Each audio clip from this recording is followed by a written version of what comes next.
Welcome to Pink Kink, where we are ready to guide you through the wild and wonderful world of kink. I'm Princess Rara. And I'm Dara, the Electro Khaleesi. Whether you are a baby kinkster, a seasoned pro, or just here for the entertainment, Pink Kink will help you level up your kink knowledge. Join us as we share our own wild, sometimes awkward, but always entertaining experiences and spill the tea from our combined 30-plus years in the private and professional kink worlds. So grab your favorite flogger or wand. Thank you. And buckle up. You'll learn, you'll laugh, and who knows, you might just spit out your coffee. Let's get this kinky party started. Want more Pink Kink in your life? Join our Patreon and get ready for a whole lot of kinky fun and exclusive perks. As a patron, you'll unlock access to our private Discord server where you can connect with fellow kinksters and chat directly with us. You'll also score adorable pink kink stickers and enjoy a monthly behind-the-scenes podcast packed with juicy tidbits we don't share anywhere else. Plus, get sweet discounts at our Etsy shop, Pink Kink Boutique, and on our online classes at Pink Kink Institute. But wait, there's more. More? Our impactful and electrifying Pink Kinksters get extras, such as bonus content and free digital downloads. Oh, and let's not forget, the Pink Standard of patrons will be recognized as producers on both the podcast and on our website, because we couldn't do this without you. Pink Kink runs on the love and support of our amazing patrons, so join the party today. Visit us at patreon.com/pinkkinkpodcast or click on the link on pinkkinkpodcast.com. Today's episode is produced by our electrifying Pink Kinksters. Thank you, Jay, Witcherman, Brianna Lynn, Daddy J, Claire, Naughty and Nice, Butte Pain, Manda Panda, Kat, Stefan, Shadow Phoenix, Christopher, Brian, Enchanted Sparrow, The Wombat, Impact Hazard, Twitch, The Midnight Girl, Sinful, J21, Daisy If You Do, AK Harley Chick, Serenity, Belle, Eric, Pumpkin Pie, S'more, Hacksaw, Devoted Knight, 3 a.m. Thoughts, Crash Override. Spiper No Spifing. Barbie, Navigator Bard, Mr. Pillsbury, Peaches, Mighty Owl, Baby Squirrel, Lady in Lex, Chaos Monster, Jessa Lady, Jack, Ophelia, Lady to Kitten, Cydia Lemon, Ben, Noir, Freddie Queen, Princess Ree, Mississive, Elysium Rose, Avalia, Nora Morapora, Brix, Mistress Lycia, Wonder Chris, Chessie, Manders, and Swinging Amish. Well, here we go again. I don't know that I have any stories to tell. It's been a little bit of time since I was last at the dungeon. I'm on my break. I've got stories. Okay, sure. Let's see. I was going where I did Fet Ball 2 weeks ago now? So that was interesting because we got there and the first thing we noticed is that it had been renovated. And we were like, oh, shit. And then the second thing we noticed was there was no stage set up. And I got there at 7:45. Most of the people setting up got there around 6. And there was no stage. And we're going, what the fuck? What is happening? And we said, we're trying to look for people and everything's like, where are we going to put our stuff? Because there was no obvious place to put the electro stuff. And I was like, and then I noticed we were set up behind the DJ booth over where the hallway is, I guess now, to the bathroom. And we were like, what? That's really bad. Nobody's going to be able to see us. We're on the side of the bar behind the DJ booth. There was no really good entryway to get people in there. And not to brag, but Electro is usually one of the hotter stations at this event because it's right on the main floor. It's very, very visible. A lot of people are usually there doing it. And literally we have lines. We have to turn people away because we have a line. We were a little, I don't know, disconcerted. And then it got worse. We found out that the stage had not been delivered yet because the truck delivering it had a flat tire. Hey, when that happens. With this kind of truck, you can't just change the tire. They had to get a new truck. Oh, wow. So, that's wild. Yeah. Okay. And then unload the stage from the old one, put it on the new one, get it over here. It was an absolute mess. So they finally get the stage there at 9. The event is supposed to start at 9. People were outside lined up.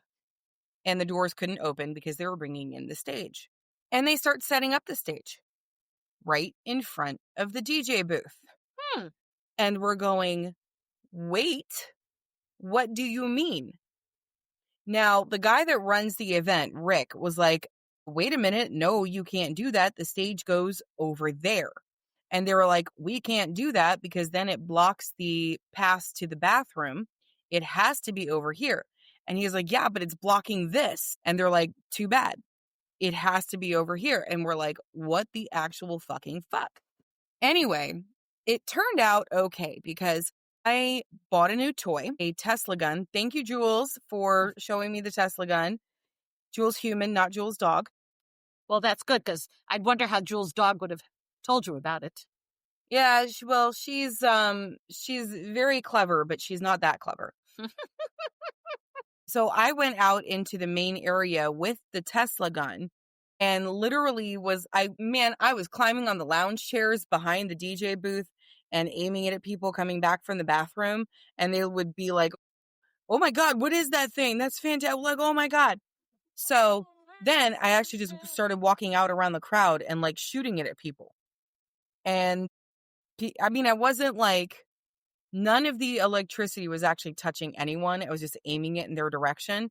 And they thought this was the coolest thing in the entire universe. And that is what actually got people to come over to the Electro. Because it was like a thing where people could start answering questions. And they were very interested in how it worked. And I was doing it on my arm. Hell, I did it on my tongue a few times. And people were like, oh my God, what are you doing? What is that? So I would do it on them and they would freak out and they'd be like, oh my God, that's really fun. Okay, if you want to do real electro, like full electro play, go on over behind the DJ booth.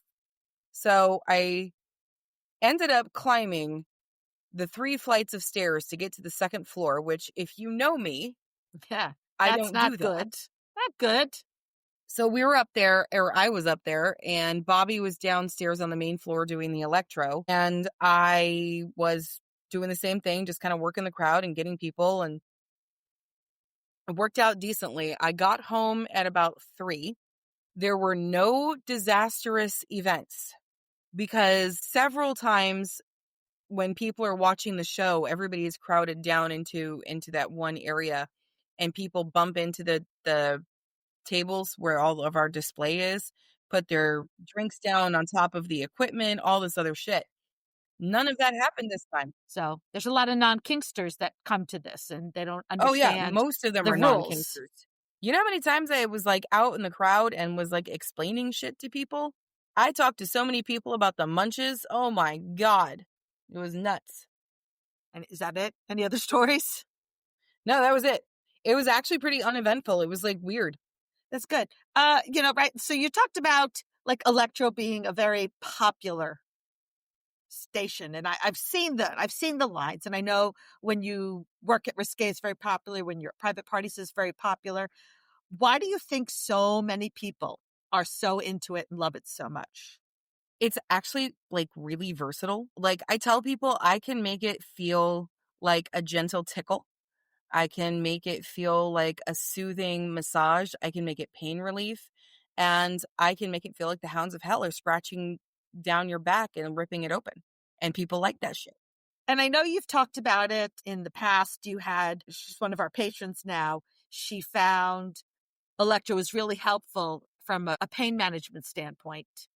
And so did you. Right. And I do with my, and it's really funny because it's still hard for me to even think about like a TENS unit as electro play, just because I've had physical therapy and have used it so many times in physical therapy. I still see it very much in the vanilla world. But as with many things we do, there's definitely crossover. One of the things that I know for me that I really love, the things that I love, the impact and the impact. Needles. I said impact twice. God, I need more coffee. Sharps. Needles. Yeah. Well, more than just needles though, because I love to do the other things as well. The other sharps like staples and sutures. One of the reasons that I like to do all that, and I've talked about this a lot, is I find it grounds me and it settles me. And this is more from bottoming. Like what I get from topping is great and I love it. but it's very different than what I get from bottoming. And I really find like when life gets stressful and I feel like everything is sort of out of control, having the ability to, for lack of a better term, get hit really helps like calm my brain. You know what's really funny? It has the opposite effect on me. I get, energized. Ha! What about when you bottom? I mean, I know you don't get to bottom very often. It actually, if I'm bottoming for electro, I still kind of get energized because I am extraordinarily ticklish. Like, I can't even go get a pedicure because I'm the person that will kick my feet out because it tickles so badly. But it doesn't matter where on my body. I'm just very, very ticklish. So I tend to like be one of those people that flops around on the table and like a dead hollers fish. and giggles and all of that, which is honestly why I prefer to top, because that's embarrassing. Well, so there's another Discord group that I'm in that they do a lot of questions of the day. And one of the questions of the day is like, what does kink do for you? And I talked about the fact that it's like a coping mechanism for me. And I really feel very grounded and it helps settle my mind, which is something that I hear a lot from people who submit, that submitting helps them quiet their mind. It helps tune out all the other voices that are telling you, oh, don't forget, you got to do this or you got to do that. And somebody had said, what do you mean by being a coping mechanism? How does that work? And as I'm answering this person, I'm like, oh, this would be a really good episode, to talk about this, because so many of us do it. Inspired by social media? Well, do you consider Discord server social media? Sure. Then the answer would be yes. If you don't consider it social media, then the answer is no. I guess social media is customizable. I don't know. Oh my God. I don't think that's how it works. Right? And even using it as a coping mechanism, there seems to be a camp that's like, yay, that's awesome. It's what I use it for. It's really helpful. And a camp who's like, no, that's bad. It should not be a coping mechanism for you. That's not healthy. No. You can't tell somebody it should not be. Right? Well, and I think people don't understand. There's so many things that we do non-kink related that are coping mechanisms that help us deal with life when life just gets a little complicated and difficult. Yeah. Like video games, books, escaping into books. For those of us who enjoy running, like going running or working out at the gym, or lots of these other things that you do to kind of help you be grounded and quiet the mind. So why can't kink be one of those? Yoga. Right? I tried yoga once. I wasn't very good at it, which made me laugh. So I couldn't really like quiet my mind because I was too busy laughing at how uncoordinated I was, not to mention the names of some of these positions. Yeah.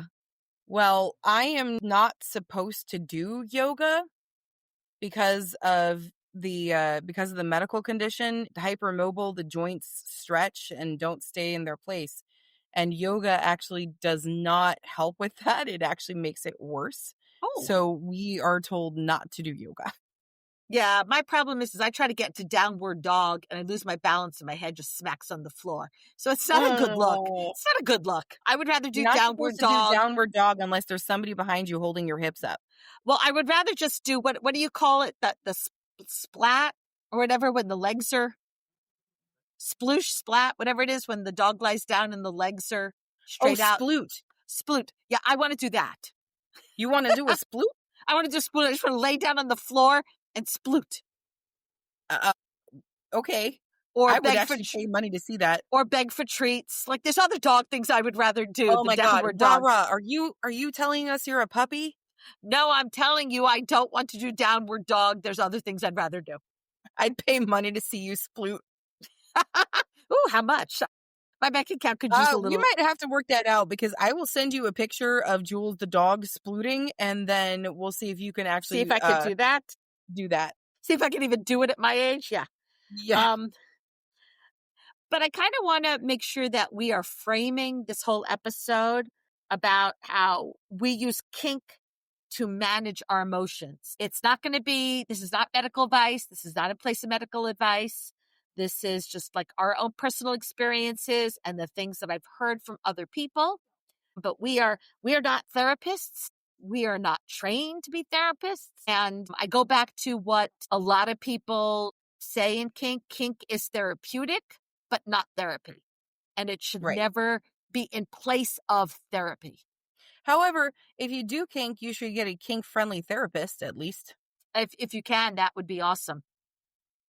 So there's a lot of nuance here, right? As just about anything in life, it can be healthy and escapist depending upon the intention and how you do it. Because playing video games can be fun and a total escapism, and it can cross over into addiction and be unhealthy. Mm-hmm. So you have to just be aware and be careful. It's too much of anything is not necessarily a good thing. So just keep that in mind as we're talking. One of the things, like for me, that shows how I use kink to ground myself. Let's go back in time to 2020. And I'm not going to make my going back in time sound because I just listened to an episode that's coming up where I had my going back in time sound, and it was pathetic. So we're just use your own imagination what a going back in time would sound like. Yours was so cute. I had to leave it in. And I accept that. Look, I accept that anything I do and say during these recordings may be used against me in a court of Dara. So Yes. Oh my God. Is that the new thing? Yeah. Anything you say or do. Oh, hold on. You can put that into the no context chat. Anything Rara says or does may be used against her in a court of Dara. But we also do that in the Discord. Anything you say or do in this Discord may be used against you in the court of Pink Kink. Yeah. All right, hang on a second. Okay, well, we haven't done one of these in a while. No. We've recorded a couple times and we still haven't put it in a non what is it? No context? No context thing. Just we have no technical term for it. It's a thing. Yeah, it's a thing. Cool. All right. So while you're doing that, I'm going back in time. You stay in the present. I'll go back in time. It was Bye. It was 2020. And I was going from constantly playing, constantly seeing people, to sitting in my house and basically talking to nobody. Because it was also before Pink Kink. So we didn't have that Discord server. We didn't have social media that I was working on or any of this. It was a really rough time for this extrovert. And I was not coping well. I went through, I mean, it was a type of depression. It just wasn't a depression that I would need medication for, because it was situational depression. And so one of the things I did, right, we got our money from the government, stimulation money. And I decided stimulus. I decided to stimulate the economy. Stimulation? Yeah, well, because you'll see where I'm going. Okay, well, in your case, it did turn out to be stimulation money, I guess. Yeah. So I decided to stimulate the economy by buying toys. So that's why I said stimulation. You know, the brain is not I functioning. thought you just did that by accident and then reworked it so that it turned out to be right. Maybe. I can neither confirm nor deny that. Anything Rara says in recording can and will be used against her in the court of Dara editing. Today is one of those days where I turned the brain off because I'm on vacation and I need to turn it back on, and it's taking a very long time to warm up and get functioning again. So I apologize. So I would get a toy, and instead of bringing it downstairs and putting it away in the dungeon and with the other toys, it would sit on my sofa for usually a month or until the next toy showed up, whichever one was first. And I would find myself just mindlessly picking up the toy and hitting myself.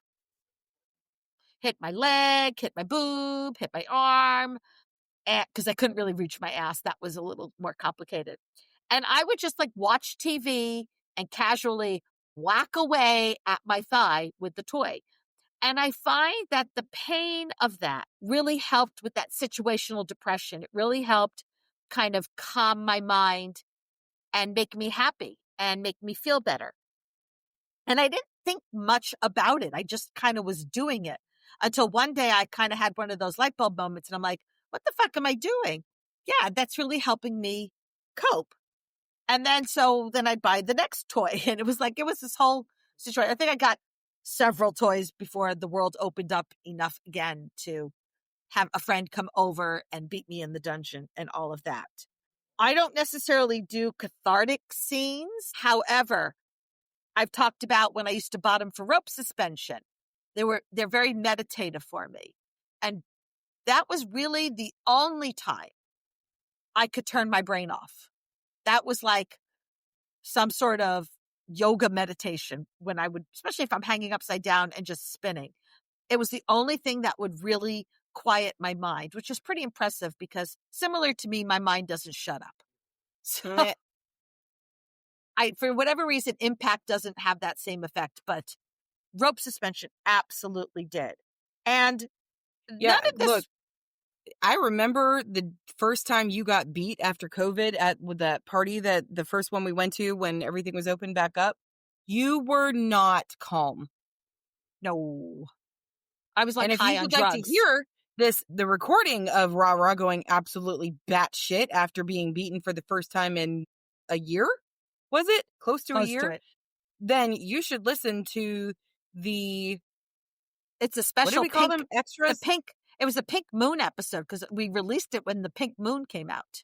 Yeah, but it wasn't like an episode. No, it was like an extra episode, bonus episode. That's what they're called. Yeah. See, words are hard. Yeah, they really are. And when I would do these things, it wasn't about escaping the problem, because once I finished the scene, once I finished hitting myself, the problem was still there. It did not go away, but it quieted my mind enough that maybe I could start looking at things differently. And it would help pull me back, let's say, from the edge of feeling really sorry for myself. Because all you introverts, 2020 was cool. You had an excuse not to see anybody. It worked perfectly.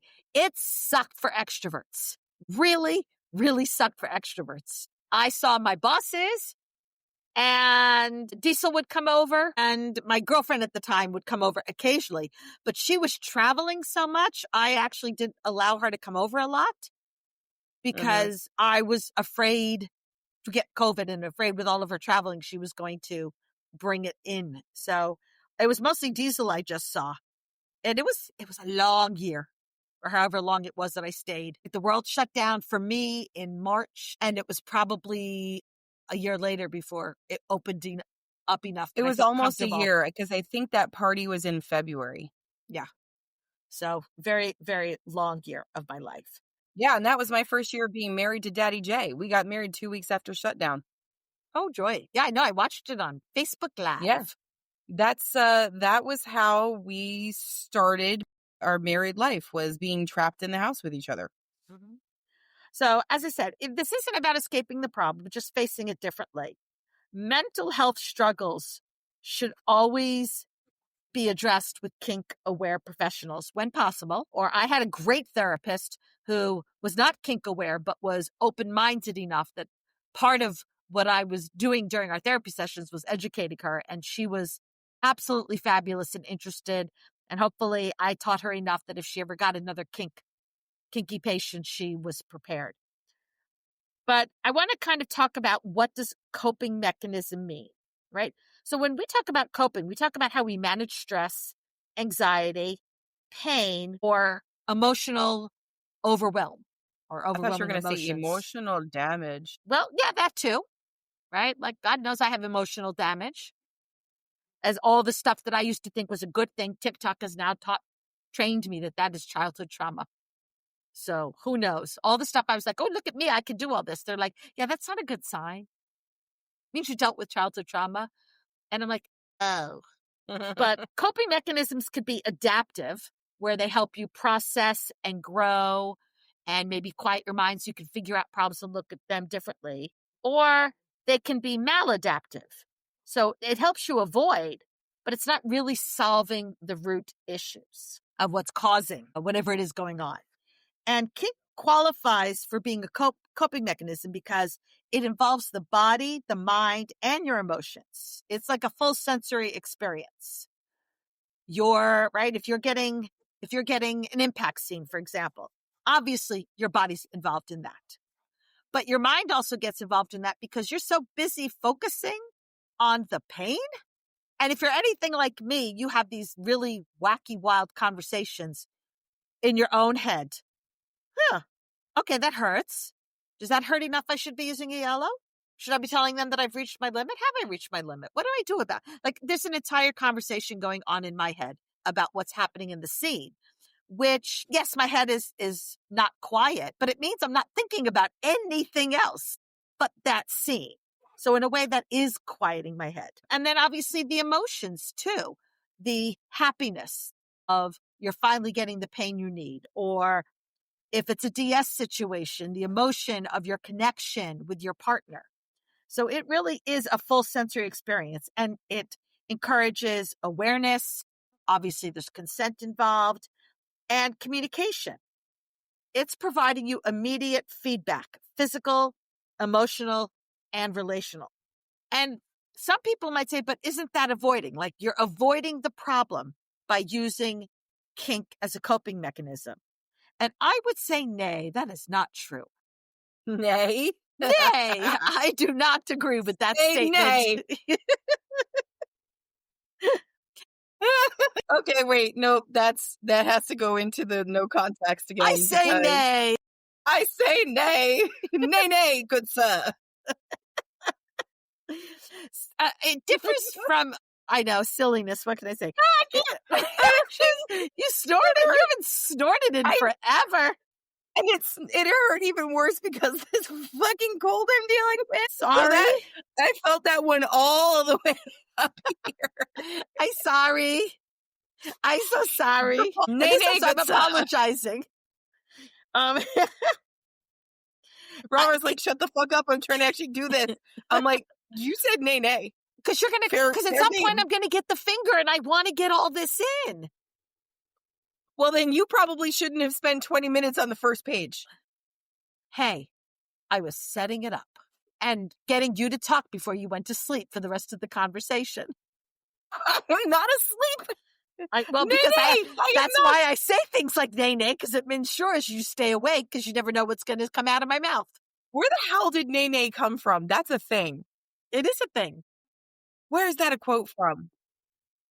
I don't know. You figure that out. Well, I go back to this. So how does using kink as a coping mechanism differ from avoidance? Well, avoidance numbs you, while kink is actually bringing you into the present moment. In a healthy dynamic, and I'm putting an emphasis on healthy because we all know some of these dynamics are not so healthy, kink is inviting awareness, not repressing you. We talk about, like, when done right, kink makes you feel more, not less. Even when you talk about, like, it turns your brain off. It's not making you feel less. You're more in the moment. You're more with your connection with your partner. So that's why I don't think kink is avoiding a problem, but actually helping you deal with it. So how else? Okay, go ahead. Share with the class. Yeah. Do you remember John Panette? No, I can't say I do. He was a comedian. Most of his stuff was actually about food. And one of his, like, really famous lines was nay, nay. I probably saw him on social media at some point. Don't necessarily remember. Yeah, I think there's still videos of him floating around. He was really, really funny, but it was like something getting a weird breakfast of, like, oh, we just have coffee in France. And he's like, nay, nay. So how does kink work as a coping tool? Well, let's start off with the physical and emotional release of it, both pain-based and, for Dara folks, non-pain, because I'm going to include you too. Thank you. I appreciate that. Of course. Well, first there's the obvious of the endorphins and the adrenaline release, right? As obviously, Elle Woods says, endorphins make you happy. And happy people just don't kill their husbands. Thank you. That's all we're saying. So that's one way. You get all those endorphins going, the happy pill, and that's a great way to cope. Things like impact and needles, intense rope or heavy sensation can also release that built up tension. It's, things like I find when my knee is hurting me. for whatever reason, if I hit my knee, obviously you're going, that causes pain. Well, sure, because I'm not hitting it lightly. Hitting my knee totally changes the pain to something I like and something that feels good versus the ache that was happening in my knee. That's why a lot of people with chronic conditions enjoy impact play, and that's how they cope with it. I cope with the pain in my knee by hitting it. Weird. Yeah, I've actually known several people with fibromyalgia who say impact really, really helps with that. So, which is like the opposite of what you would think. Yep. So if you are one of those people, then you're listening to this going, yeah. Mm-hmm. And if you're not, you're going, I don't understand. And that's okay. May you never have to understand that. May you never experience the pain causing you to have to understand that. Here. Obviously, the aftercare period can then mirror the emotional decompression. For some people, right, they do all these things because they've built up so much tension in their body that they need to release it. And for some people, crying is a great way to release that. But some people, crying is easy, and some people it isn't. I am a faucet. I will cry happy tears, sad tears. The only thing I don't do is angry tears. There are some people who get so angry they cry. I don't. That's me. Oh my God. It's really bad when I'm like pissed off at somebody and I'm trying to explain why I'm pissed off, but I can't because I'm crying so hard. And I come across as the stereotypical emotional female, which I'm pretty sure is where that stereotype came from, because there's a lot of like really hard emotion. And if you're a crier, that's what comes out, even though you're pissed as fuck. Yeah, but I think here's the thing, because it's socially acceptable for women to cry, and we do, we don't have all of this yuck inside of us. We are able to purge and get it out. If men actually cried a little bit more, maybe they would be able to have that release as well.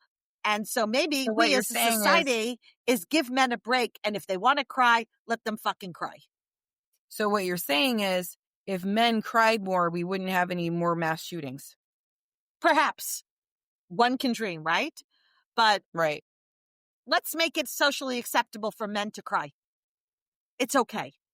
But pain, tears, laughter are all valid ways to purge emotion, right? I've seen it with people during impact who start laughing. Like the more it hurts, the more they laugh. Which again, you're looking at going, that makes no sense. I'm one of those people. I'm laughing. It's fun. It's funny. And that's another way to get all of the ick that has built up inside of you out. I'm going to disagree. Well, go ahead. It is not fun. It is not funny. Oh. Well, excuse me. I have seen you top and giggle your way through every time they go, oh, oh. Yeah, because that's funny. Hurting people is funny. Yes. Okay. I keep telling people, listen, when I was, 6 years old or 7 years old, my parents had me signed up with like regular counseling sessions with the school counselor, the guidance counselor or something, because my philosophy was hit first, ask questions later. And I keep telling them, if they had just realized that I was a dominatrix, not a psychopath, it would have been so much easier for everybody. You could be both. Well, I think they were going on the lines of hopefully she's not a serial killer. All right. Well, you haven't killed anybody yet. No, not yet. I just keep threatening to. Well, you got to follow through or the threat is useless. Well, I have threatened to turn to Cruella de Vil my dogs and turn them into hats when they piss me off. Yeah, I have threatened my cat that she better stay healthy because I am not taking her to the vet and spending money on her to fix her. She keeps that attitude. I've already done that with this dog, with this one, both of them. Technically, it fucking sucks. A lot of bottoms talk about how doing these scenes, it's like hitting reset when you're emotionally overloaded. It lets it all out, and now you get to start over again, and you're in just a much better place. So for those like Dara who are going, okay, well, I want not pain things, please, because I don't like pain. Here are some examples of things you can do. Sensory deprivation. shutting out the world to just focus inward. Cover the eyes with a mask or something. Put in noise canceling earbuds and just shut the world out. Shut all the excess noise so you could just relax. Maybe bondage, right? Just being physically held when your mind is feeling scattered. I have always claimed one of the reasons that I love rope and rope suspension. It feels like a giant hug to me. When the ropes are nice and tight, which they do get tighter when you are hanging, it's just like a big giant hug all over your body. And you're just, you're just squeezing. And okay, have you never like hugged somebody so violently? You're just like, I'm just gonna hug you and squeeze you. I'm gonna love you and squeeze you and call you George. Yep. That's what it feels like. There are people that will not understand that reference, Rara. I understand. And it's okay. Huh? It's okay. They'll learn. Because Yeah, now I'm they'll go look it up. I'm surprised that you're not sitting there going, you understand that reference? I don't, but that's okay. Oh, you don't? No. It's from Looney Tunes. It's been a lot of years since I watched Looney Tunes. Service is another way to channel your stress into structured, meaningful action. Think about it. You've got like a high protocol scene. It enables you to turn your brain off. You don't have to make a single decision. You don't have to wonder, what should I do? What shouldn't I do? It is all laid out for you. This is what you do, and this is how you do it, and this is when you do it. So that just takes a lot of stress off. I know a lot of people who say that it really helps them. One of the things that I remember when I first joined the lifestyle and I was being a submissive, I was coming from a marriage in a situation where I had to make all the decisions. And I always was worried, what do I do? What don't I do? Is this the right thing or this is the wrong thing? And having a strict set of rules really was helpful for not having to worry anymore. Am I doing the right thing? What am I supposed to be doing? Here's literally a list that's telling me what to do. And I loved that. So that's a way. There's definitely grounding through sensation and focus, right? Mindfulness in motion. And this is I should say this from the top standpoint. Tying the rope on somebody and concentrating on making sure that everything is tied properly. Dripping wax on a person, that repetitive motion really kind of forces you to be in the here and now and shut everything else out and just pay attention. Because obviously, hopefully, you're concerned about your bottom's safety. So it's not like this is something you can do while your mind is wandering and thinking of other things. I know as a top that I have to tune everything out. I cannot be thinking about my grocery list or the errands I need to run that week when I'm doing needles on somebody or doing impact on somebody, because I got to focus on that moment and that person and what I'm doing, because I don't want to fuck anybody up the wrong way. I'll fuck you up the right way, but not the wrong way. And that focused attention is a great grounding technique. Things like touch, smell, sound really will help you anchor yourself in the here and the now, which again, sometimes it's just giving your mind a break from all the other shit that's happening. That shit will be waiting for you when you're done. But taking a break from it will help re-energize you, will help give you a little more strength to handle things, because sometimes you just need that break. If you happen to be neurodivergent, the repetition, the predictability, deep pressure can really help regulate sensory systems. Again, I am not neurodivergent, so all of my perspective is from my life as a neuronormative person, though I do have a neurodivergent child. But I have most of my friends are neurodivergent. I'm the exception to the rule. And one of the things that I hear a lot about them is that they really find it is helpful to know what to do, when to do it, how to do it, and not even have to make the decision how to do it. And that's how they gravitate. From the neurodivergent standpoint, that is because when you have too many you literally get decision fatigue and it's just too much. It's kind of like, we've had this discussion before. When you do laundry, your steps are put the laundry in the washing machine, take the laundry out of the washing machine and put it in the dryer, take the stuff out of the dryer and put it away. For a neurodivergent person, there are 20 steps to just putting the laundry in the washing machine. Yeah, And see, it's I just go, I have to do fucking- laundry, and I don't think anything past that.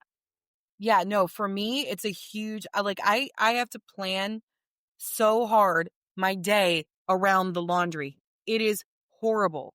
It is the worst thing that I would rather pay somebody to do my laundry than clean my kitchen. But the point of that is, like, the decision fatigue is really, really bad.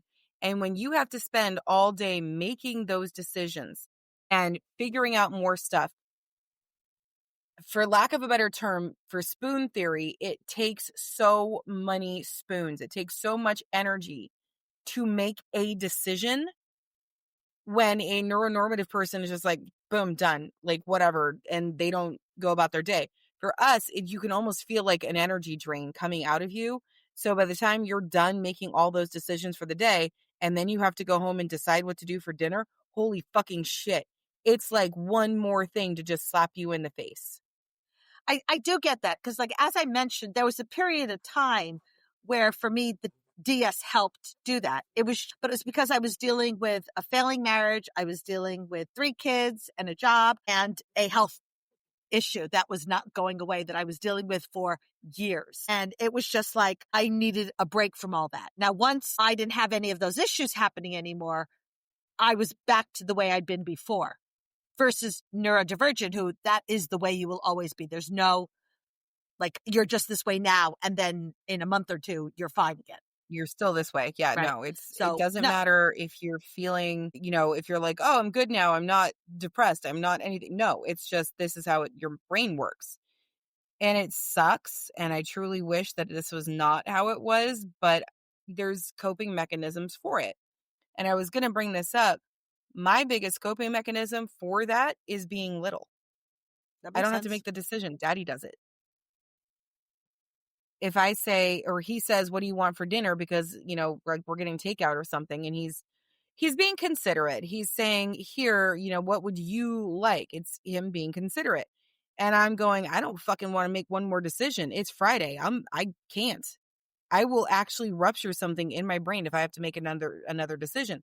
So my response is, which translating means I don't fucking want to make a decision. You decide. See, that's so funny. I had a whole argument with my husband at the time where I had said, what do you want for dinner? And he said, I don't know. What do you want? And I said, wrong answer. He goes, what do you mean? I said, here's the difference. When I say to you, what do you want for dinner? That is code for, I have no clue. You decide. Right. If I have a clue, the question is going to be, hey, do you want Chinese tonight? Yeah, there's but the thing is, they think they're being considerate. He And I'm wasn't not being saying, considerate so much this as is he not like never to having to make a decision.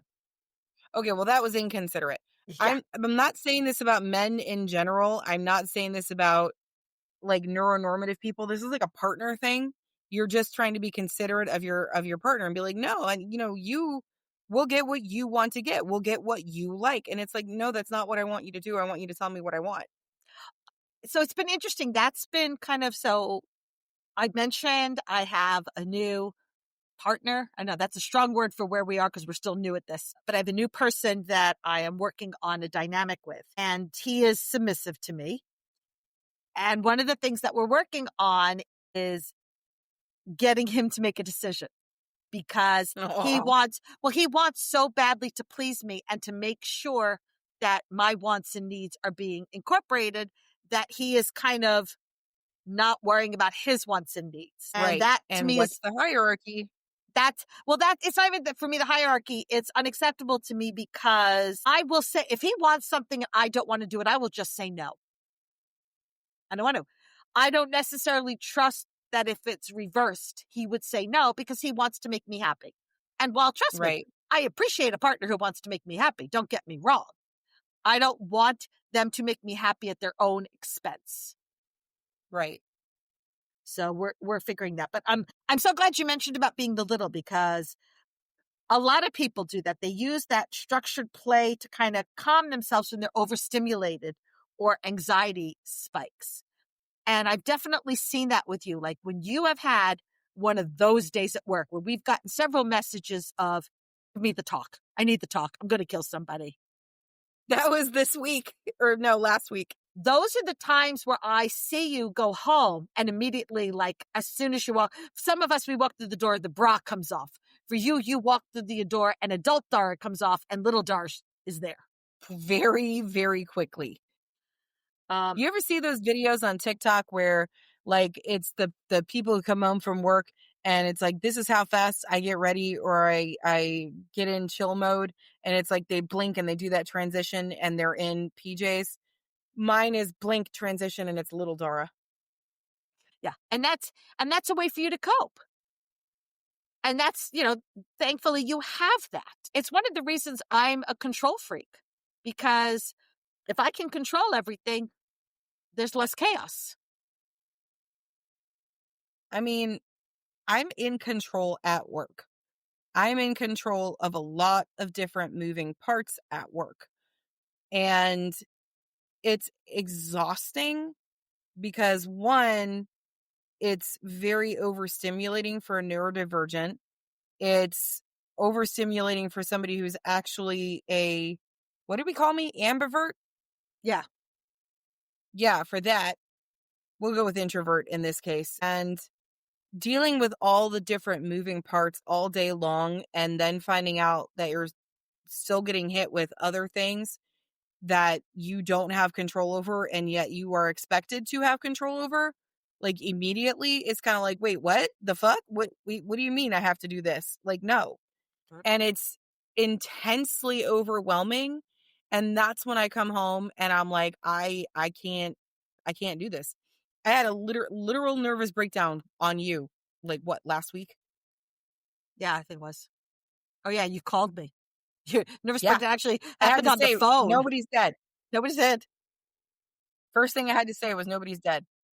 But for some people, what kink offers them is that predictability when life is chaotic.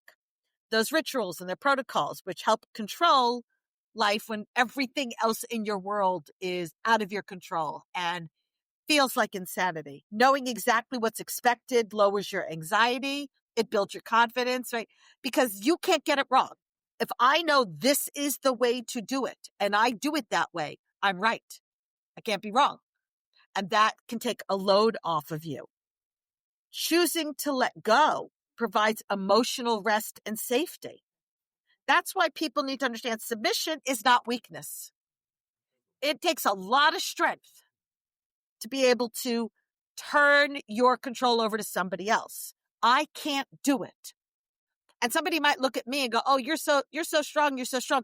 I am strong, but in that area, not my strength at all.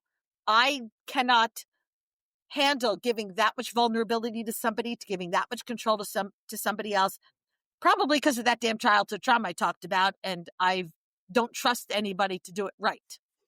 So sounds about right.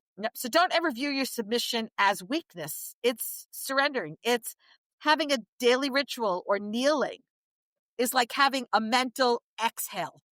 You can just relax. If you're the dominant, and this is what it does for me, the focus and the purpose helps ground me. Creating order in my life helps give me structure, which makes me happy. I like structure. I like knowing what's going to happen next. And I really like it makes you happy so you don't kill your husband. Yep. And I really like it when it's done my way. We know. Okay. Service from a sub, knowing, right? So right now, Sweets and I are doing Locktober. And one of his rules is he has to send me a good morning message every morning and report how his night went when it comes to Locktober. Because we're doing it purely mentally in the honor system.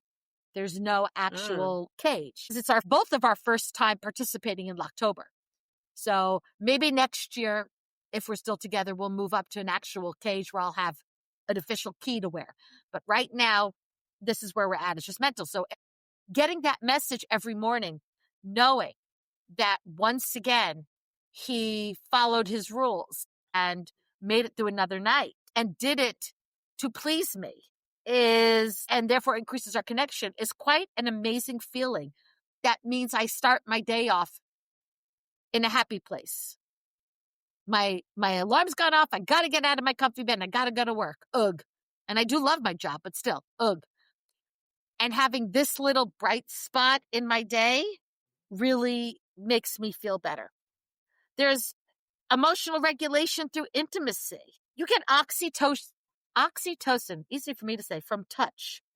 So whether you're holding hands or you're cuddling or doing aftercare together, or even just like when I know for Dar and I both, we have to touch our bottoms in scenes. Yep. And no way to not do it. And right, yes, some of that is through the equipment. Dar's touching them with the wand, but that doesn't mean her bare hand doesn't ever touch them. Same thing with me. I'm hitting them with the flogger, with the paddle. Doesn't mean my bare hand doesn't touch them. One of my favorite things to do to help ground my bottom is on the implements that I use where I get close, because they're not very long. I will have one hand, let's say, on their shoulder or on their back as I'm hitting them with the implement so that I'm helping ground them while we are doing our scene. It just, that connection really also helps combat loneliness and isolation. Humans need touch. And even if you are neurodivergent or very touch adverse, you do like to have at least some touch every now and then because humans crave touch. I will tell you, the happiest kids I see are the ones who get a lot of physical touch from their parents. And by physical touch, I don't mean hitting. I mean hugs and caresses. There was a social experiment. I couldn't tell you when. And there's videos of it I don't even know if it was a social experiment. I think it was more of a discovery where they found a group of orphans in, I want to say, Russia, who had never experienced physical touch before. And it turned out that they were so unbelievably developmentally delayed because of that. There was a lot of issues. I know there was a social experiment with it too, but I don't remember what that one was. But the one that I was thinking of was just more of a discovery, like a really tragic discovery. And think about it, as adults at work, most of us don't get that touch at work. Can't walk up to your coworker and go, hey, I really need a hug. It's been a tough day. Like, that's weird. And well, I sort of do, because there's a cop in the building, like a security guy, and he's my buddy. So I get to walk up to him and literally flick him.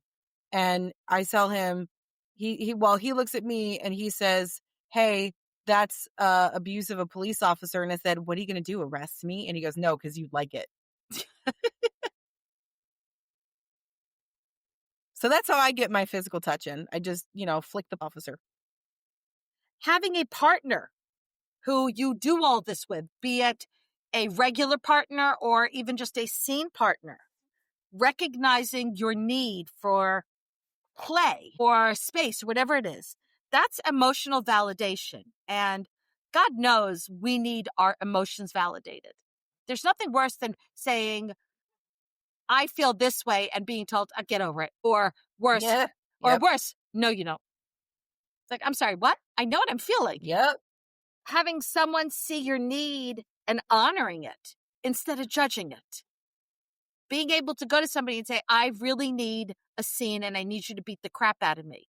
And instead of them going, what the fuck is wrong with you that you want it? They're like, got it. We'll make this happen for you. You need it. You're going to get it. Having just like the community and having a shared identity, like a dungeon or a munch or even online spaces like a Discord server, helps reduce shame. Finding others who get it, who understand you, makes you feel like you belong someplace. And don't we all just want to belong? There's a lot of people I know who have sent messages saying, wow, thank you so much for this episode. I thought I was like the only one, and I did feel like I belonged. I had a lovely message. This was a while ago from somebody who was further south in our state, and they identify as trans. And she wasn't able to really have a community in her area because she felt very judged for being a trans femme and had nobody who would like hug her as a trans femme. And so I'm like, come on up to our munch. I promise you, you will not get that reaction at our munch. And she did, and had the best time, and drove like over 2 hours to get to our munch. There's a lot of people that do that. And sent me a message afterward going, oh my God, thank you. For the first time, I felt accepted for exactly who I am. Nobody had difficulty calling me by my feminine name. Nobody questioned what I was wearing or looked like. It was amazing. And having that space where you can be yourself and not only not judged, but embraced and accepted for who you really are is an amazing feeling. So let's talk about like role play. Role play helps you reclaim power. Playing out control or fear or vulnerability with consent reframes past experiences. There are a lot of people who have, unfortunately, dealt with sexual assault, who like to do CNC scenes to help them I've done it. cope with what happened and reframe it and heal from it. And I know works. for a lot of people, they're like, what? Like, that makes no sense. And guess what? It's not up to us for it to make sense to. Not our place. Doesn't matter. If somebody tells you that's what they're doing and it's helping them, then your answer should be, awesome. I'm glad that's working for you. For survivors, these scenes can help turn something that happened to me into something I chose. And that is, it's about getting back the control. If you when that happens, you are not the one in control. So you're reframing it so it's on your terms and your way of thinking. So, and you also have that safe word. If you're playing correctly, sorry, you have a safe word for CNC. I don't give a shit what anybody else says. That's when you're doing it wrong if you don't have a safe word. But it's, I can get out of this at any time. I can stop this. I have control. so let's talk about using kink intentionally as a coping mechanism. First thing you need to do is identify the need. Ask yourself, what am I trying to cope with? Stress, grief, loneliness, boredom, sensory overload. And then clarify your intention. Do you want to release the emotions? Do you want to feel control over what's happening? Do you want to connect with people? Do you And then want to kind build a of, snowball? you feel better now? Yes, I do. Okay, just You said, do you want to? And that's the only thing I could think of, and I had to say it. no, I understand, right? At this point, I would definitely journal after scenes or in the debrief thing, post scenes, and notice emotional patterns of this scene helped me with this. So once you can see when I'm feeling out of control, doing this helps me feel in control, then you know the next time you feel out of control, this is what you can do. Then design the scene to match the emotional goal. You want to release tension. Well, maybe you need an impact scene or a cathartic crying or a primal play scene. If you want to feel grounded, maybe do rope and that giant hug, sensory deprivation, guided service, something. If what you're looking for is comfort and connection, maybe it's service or snuggling or a massage. If you're trying to reclaim power, maybe it's a CNC scene. Maybe it's a role reversal. Whatever it is that will help you. And then make sure you're using the negotiation process to express what your emotional goal is. We talked about this a lot of times. One of the questions you should be asking during negotiations is, what are you hoping to get out of this scene? How do you want to feel when the scene is over? So communicate beyond just what do you want to do. Tell them, I'm feeling overwhelmed. I need to feel held and safe. I need to cry. Can you help me reach that space? I need to feel powerful after feeling so small.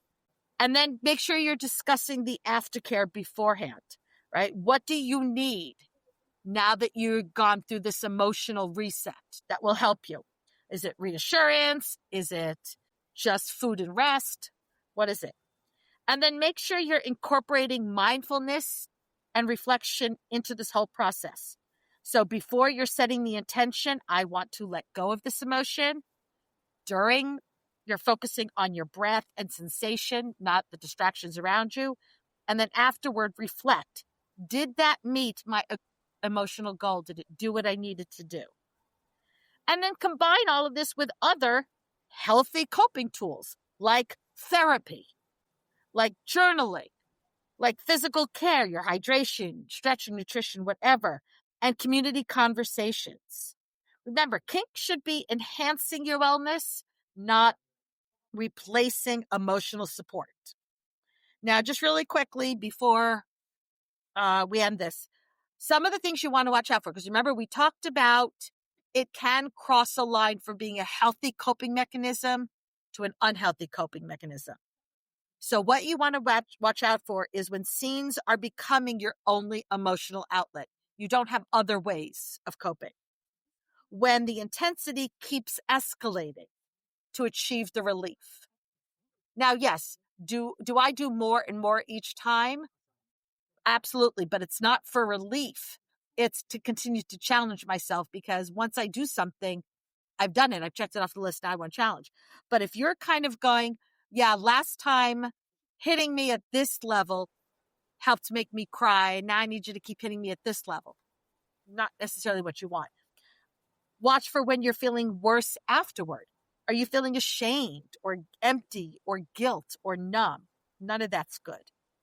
If you're using kink to avoid communication or responsibility,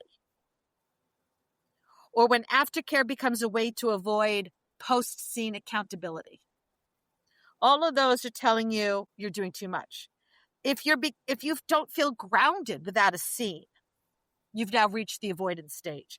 If you're seeking scenes to escape rather than process what's going on, if you start to resent your partners who are not fulfilling your emotional needs immediately, if you're equating lack of play with failure or loss of worth, none of that's good. If taking a break, if you're not taking downtime to nurture your body and mind, that's not necessarily good. So make sure that if any of that happens, that you're definitely seeking a therapist who's familiar with kink and trauma, as well as reaching out to community mentors or peers for their perspective. Because I can assure you, for most things, you are not the only one who ever finds themselves in that position. And being able to talk to others and getting ideas of what works and what doesn't is really good. So I hope that this explains, when we talk about kink as a coping mechanism, what that means. If you want to let us know and respond back to us in comments or messages, how has kink helped you when you're coping? How can you make your next scene more emotionally restorative? We want to learn about it.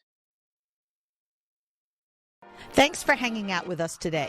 If you enjoyed what you heard, make sure to subscribe so you don't miss a minute of our fun and educational content. New episodes drop every Friday. If you love what we do and want to help us keep creating, support us on Patreon at patreon.com/pinkkinkpodcast. You can also support our affiliates to benefit small businesses and us at the same time. No extra cash? No problem. You can still help by spreading the word about your favorite kinky podcast. Share us with your friends, and don't forget to rate and review us on Spotify, Apple Podcasts, or wherever you listen. Those 5-star reviews mean the world to us. And those 5-star reviews go a long way in boosting our podcast through the algorithm and reaching more listeners. Sign up for our Pink Kink Institute classes. Shop at our Etsy shop, Pink Kink Boutique. Stay connected with us on social media. You'll find all the links on our link tree posted in the show notes. Your support means the world to us. So until next time, stay pink and level up your kink knowledge.